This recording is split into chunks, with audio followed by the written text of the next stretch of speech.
de pé, por gentileza, nós vamos ler a palavra. Diz assim: Pedro, pois, era guardado na prisão, mas a igreja fazia contínua oração por ele e a Deus. E quando Herodes estava para não fazer nessa mesma noite comparecer, estava Pedro dormindo entre dois soldados, ligado com duas cadeias, e os guardas diante da porta aguardavam a prisão. E eis que sobreveio o anjo do Senhor, e resplandeceu uma luz na prisão, e tocando a Pedro na ilharga, o despertou, dizendo: levanta-te depressa. E caíram-lhe das mãos as cadeias. E disse-lhe o anjo: cinge-te e ata as tuas alparcas. E ele o fez assim. Disse-lhe mais: lança as costas a tua capa e segue. E saindo seguia, e não sabia que era real o que estava sendo feito pelo anjo, mas cuidava que via alguma visão. E quando passaram a primeira e segunda guarda, chegaram à porta de ferro que dá para a cidade, a qual se lhes abriu por si mesma. E tendo saído, percorreram uma rua, e logo o anjo se apartou dele. E Pedro, tornando a si, disse: agora sei verdadeiramente que o Senhor enviou o seu anjo, e me livrou da mão de Herodes e de tudo que o povo dos judeus esperava. Amém? Jesus está aqui. Feche os teus olhos. Nós sempre ainda não. Aleluia. Dá um pouquinho mais. Nós vamos entrar na palavra. A minha alma está longe dos caminhos dos céus. Declara, vai. Eu era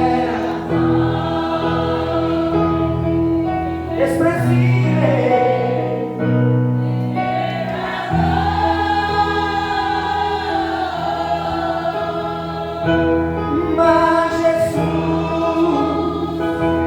transformou minha fé.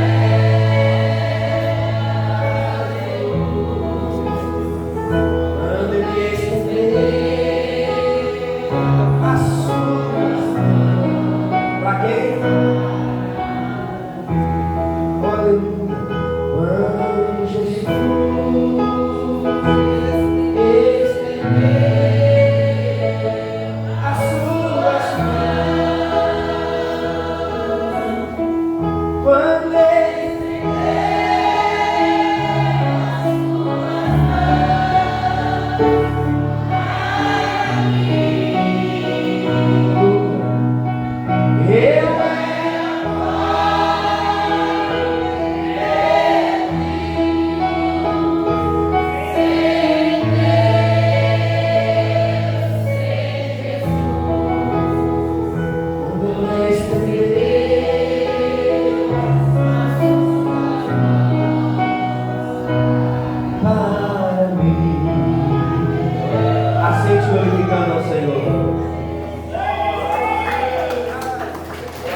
Irmãos, eu sempre costumo dizer que a igreja do Senhor, desde a sua fundação, ela sempre prezou por pregar o Evangelho de Jesus.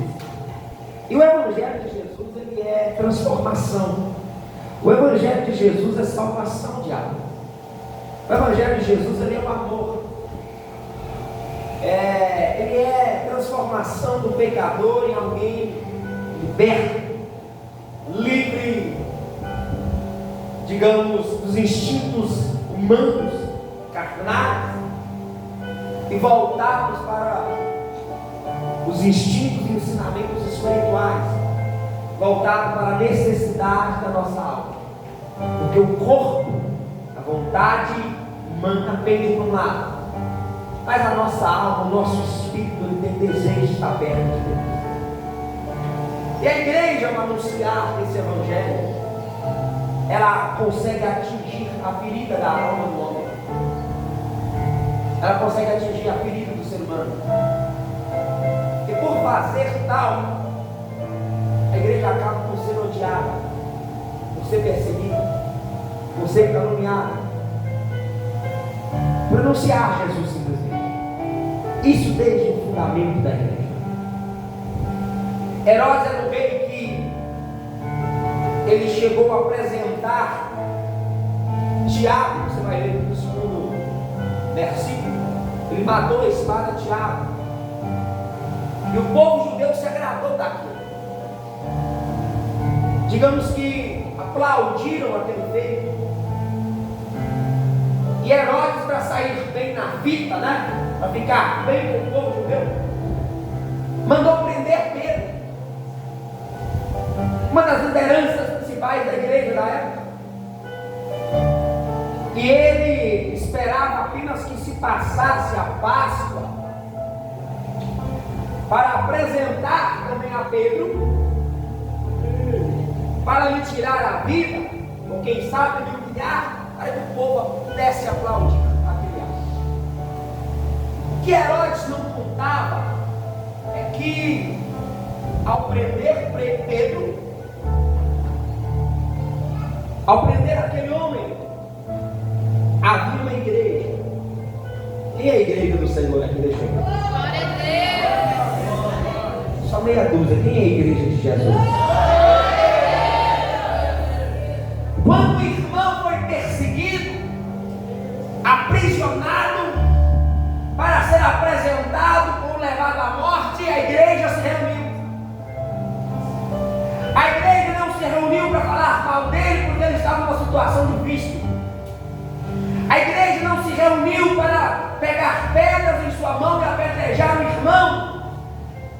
A igreja sentiu a dor de Pedro, a igreja era unida. E a igreja se reuniu para adorar Jesus, para orar ao Senhor e para clamar pela vida de Deus. Quando nós nos reunimos para orarmos uns pelos outros, eu só vejo a oração subindo e o céu abrindo para responder o clamor da igreja.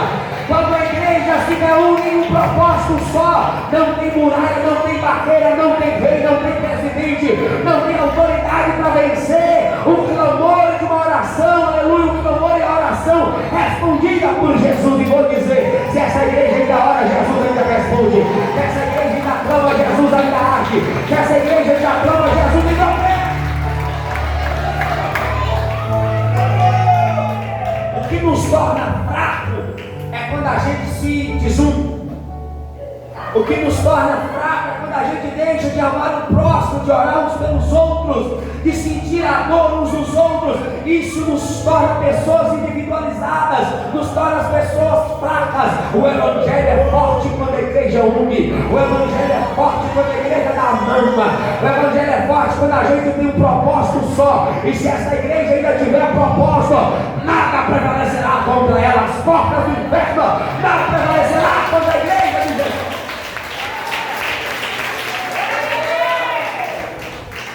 O inimigo se levantou para perseguir, a igreja foi trocar o joelho. O inimigo se levantou para caluniar, a igreja foi para o joelho. O inimigo se lutou, se levantou para fechar a porta da igreja, a igreja foi para o joelho. Igreja de joelho dobrado é sinal que Jesus está de pé lutando. Não importa o quão moderno o mundo se torne, a igreja ainda precisa estar de joelho. Não importa o quanto fácil e facilitado esteja o mundo e a comunicação, a igreja ainda se comunica com Cristo de joelho dobrado, a igreja ainda canta, a igreja ainda busca, a igreja ainda consagra, a igreja ainda tem o privilégio de falar com o Senhor. E quando isso é exercitado na igreja,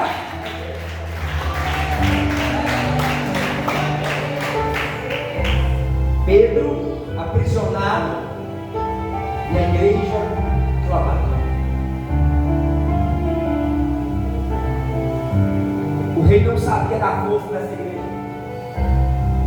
Ele não sabia da força e do propósito daquele povo, que no primeiro momento parecia um povo fraco, pequeno. que no primeiro momento pudesse parecer um pouco sem muita estrutura, mas quem estava na frente, no controle daquele povo, era o rei da glória. A palavra do Senhor diz que em determinado momento da noite, o Senhor atendeu o clamor da igreja. Uma coisa fecha, quando o tempo fecha, quando tudo escurece, Jesus resolve aparecer. Ele chama o anjo do céu e diz: desce na prisão. Será que Jesus visita a prisão? Será que Jesus visita a prisão? Será que Jesus visita o preso? Será que Jesus pode visitar a prostituta, o bêbado, o abandonado? Pode? Ele manda um anjo voz, ele vai lá, pega na mão do meu filho e tira ele de lá. Há situações que a gente caminha, há situações que a gente corre, há situações que a gente luta pela força própria, mas há situações em que nos colocam ferramentas, nos colocam algemas, nos colocam mordaças, nos colocam dentro de quatro paredes, nos dizem: daqui você não sai, daqui você não pode sair, aqui você não pode pregar, aqui você não pode anunciar, aqui você não pode se colocar de pé. E aí de repente Deus olha e diz assim: mas esse aí é meu escolhido, esse aí me pertence, esse aí é meu, esse aí tem o nome escrito no céu. E quando tem alguém escolhido de Deus numa situação embaraçosa, ele se levanta para pelejar em favor do seu. Eu não sei que ponto da vida você está vivendo, mas o que é escolhido não pode aceitar estar vivendo uma situação de dificuldade, amordaçado, sem poder ter liberdade para anunciar o nome de Jesus. Veja, o anjo do Senhor desce dentro da prisão. Quando aquele anjo desce na prisão, a palavra do Senhor diz que um resplendor de luz toma conta do lugar. A prisão é um ambiente insalubre, ninguém quer estar lá. Lá escuro, lá não tem um cheiro agradável. Mas naquele dia o lugar vai ser tomado por uma presença ilustre de Jesus. O cheiro que talvez não fosse agradável vai ser tomado conta da essência, do cheiro do Espírito Santo, porque ele é agradável, ele resplandece na prisão. Os soldados vão ver. Olha como isso é complexo do ponto de vista humano. Tem dois no mesmo ambiente, tem dois tipos de pessoas no mesmo lugar reunido. Tem um amarrado, tem um preso que é escolhido, tem outros que estão ali para prender, para açoitar, para perseguir. O anjo vai descer na prisão, vai entrar na prisão, mas nem todos vão ver. Não é estar no mesmo lugar do que o outro, é a intenção, é o objetivo, é o propósito. O que te trouxe aqui esta noite? Porque muitas das vezes nós estamos no mesmo lugar, um é o anjo, o outro não. Um sente a presença, o outro não. Um recebeu algo, o outro não. O outro viu o defeito, o outro reclamou, o outro achou que foi uma chatice, que foi tudo errado, que não aconteceu nada, e o outro saiu cheio. Quando isso acontece, devemos nos preocupar: Deus, o porquê que tem alguém sentindo e eu não? Já parou para pensar que talvez o erro não esteja no pastor, nem no pregador, nem nos irmãos que louvaram? Talvez o erro não está em quem tocou, o erro talvez não estava em quem estava na recepção, talvez o erro esteja em nós, que não viemos com o propósito de adorar, que não temos a liberdade para o Senhor trabalhar, que não temos a liberdade para ouvir a sua voz, que não tivemos a disponibilidade para prestar um culto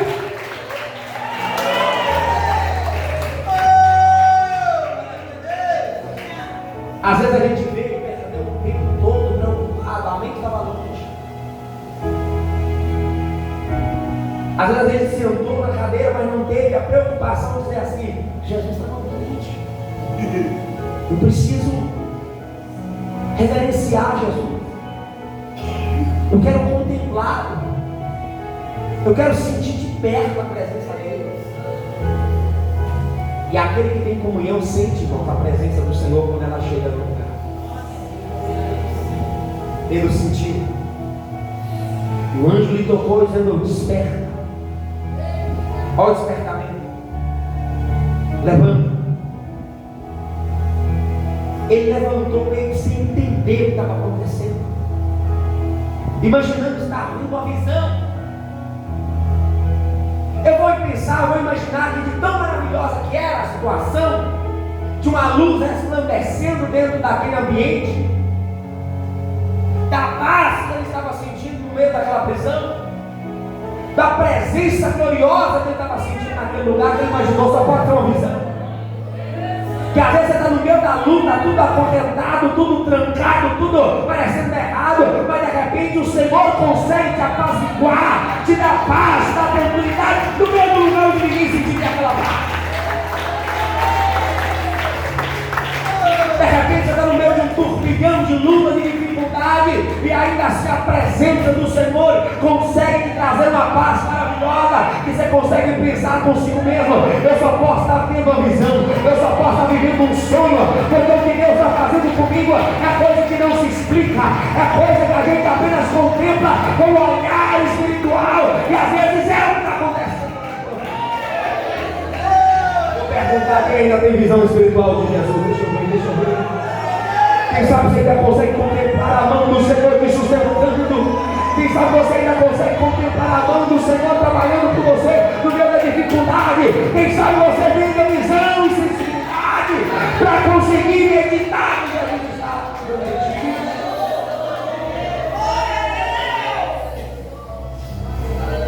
Pedro imaginou toda uma visão. Ninguém mais via. O perseguidor não via. O soldado não via, porque achava que a ferramenta humana dava jeito, estava lá armado até os dentes, mas não via o principal, que era a presença do Senhor. O que adianta estar preparado até os dentes, armado até os dentes, e não sentir a presença do Senhor, não ver a glória de Deus, não contemplar a agir e trabalhar no Espírito? O que te adianta você ter conhecimento humano de sobra, ter diploma na parede, ter uma profissão boa, se você não tem a graça de Deus na tua vida? Nada disso adianta. Ser um pobre miserável. Rico é aquele que tem a presença de Deus sobre a tua vida, é aquele que consegue contemplar o agir do Senhor, porque ciência humana jamais vai explicar o que é a presença de Deus. Vou perguntar quem ainda tem intimidade com Deus, quem ainda consegue contemplar. Olha,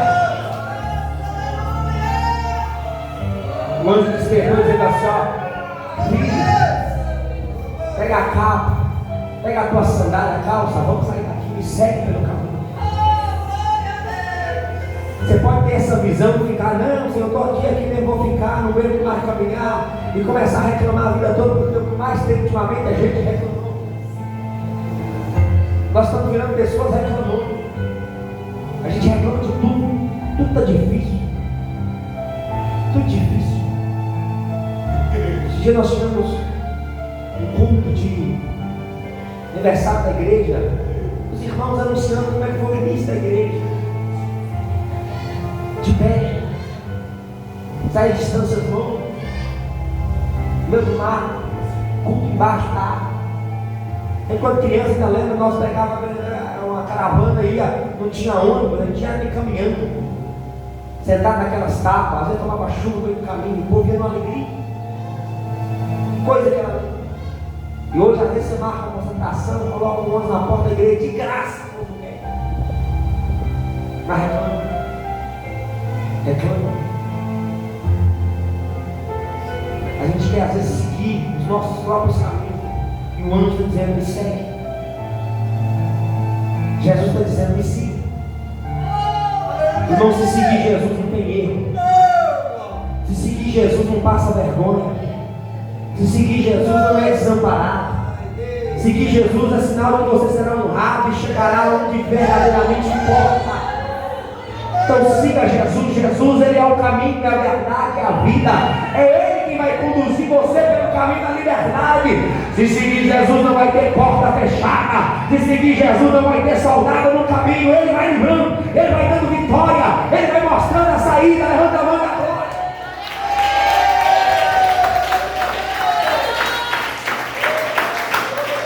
Pedro foi seguindo o anjo, pegou a capa, jogou no ombro e ó. E eu fico imaginando soldados na porta, as algemas caíram, se quebraram. Não tem algema que aguenta a presença de Jesus. Não tem ferrolho que suporta. E aí ele diz, vamos seguir, ele se coloca de pé, vamos. Ele vai passando, os guardas lá, ele passa no meio, ninguém vê. Isso me traz a memória que 1.000 cairão do teu lado, 10.000 à tua direita, tu não será atingido. Você está no esconderijo do Altíssimo, guardado na sombra do Onipotente. Nenhum mal te sucederá, nem praga alguma chegará à tua tenda. Você está guardado na proteção de Deus. Então vai. Aí quando você vai passando, tem 10.000 de um lado, tem 1.000 do outro. Você está no meio, ninguém está te vendo, porque você está protegido por Deus. Você vai vencendo, você vai rompendo, ninguém está te contemplando. Quando se lembrarem de você, você já está longe. Quando se lembrarem de você, você já caminhou muito, você já passou por muralhas e por dificuldades que ninguém deu conta de passar. Tem essa fé, levanta a mão para Jesus.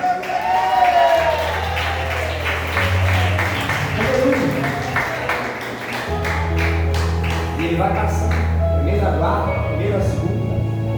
Lá do lado de fora tinha um portão de ferro. Sabe o que o portão fez? Ele se abriu. Chega diante da porta fechada. Acho eu, os portões na prisão daquela época não era coisa boa. Mas na presença de Jesus ele se abre sozinho. É o portão automático. Quem tem o controle é ele. Ele tem a chave que fecha. Quando fecha, ninguém abre. Mas quando ele manda abrir, também ninguém fecha.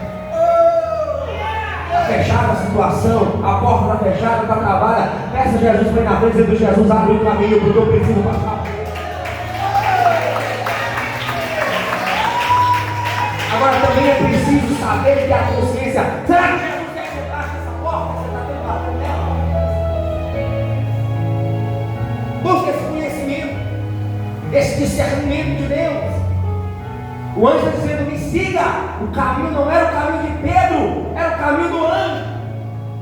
Não é o teu caminho, a tua vontade, a vontade de Cristo. Se for a vontade de Cristo, não tem porta fechada, não tem dificuldade, você vai vencer. A porta se abre. Quando a porta se abre, ele toma o caminho de uma rua. E depois o anjo desaparece. Quando o anjo desaparece, ele cobra a consciência e ele entende: o anjo esteve comigo. No olhar humano, ele nem sabe direito como é que ele saiu da prisão. Ele só viu que antes ele estava preso, que agora ele está livre. Estava reclamando, vamos dizer assim, estava na luta, e depois estava livre, já tinha recebido a vitória. Não precisou fazer nada. Seguiu o anjo. Há momentos da vida que é assim. Um dia você está numa dificuldade danada, de repente você retoma a memória e diz assim: cadê a dificuldade? Eu já venci, não sei nem como que eu venci, não sei o que eu fiz. Na verdade você não fez nada. Cristo esteve trabalhando as situações que são suas.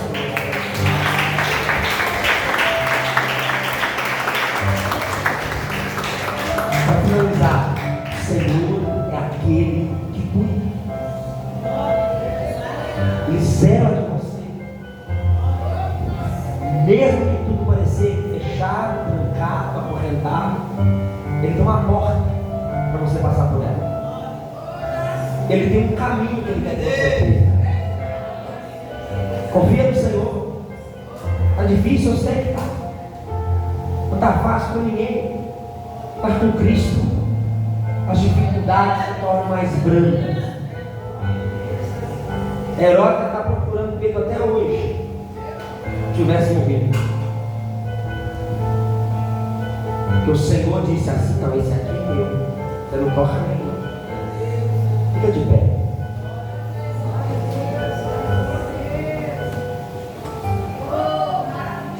Aleluia. Quer que o Rei da Glória fala contigo?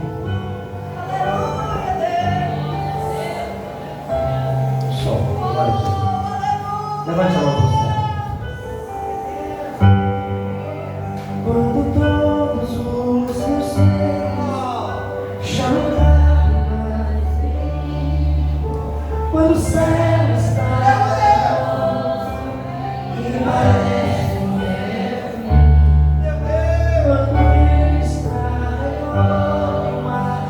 não quer se acalmar, quando a voz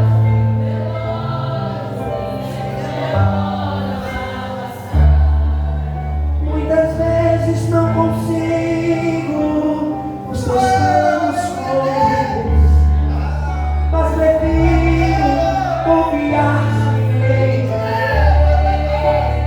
Eu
vitória.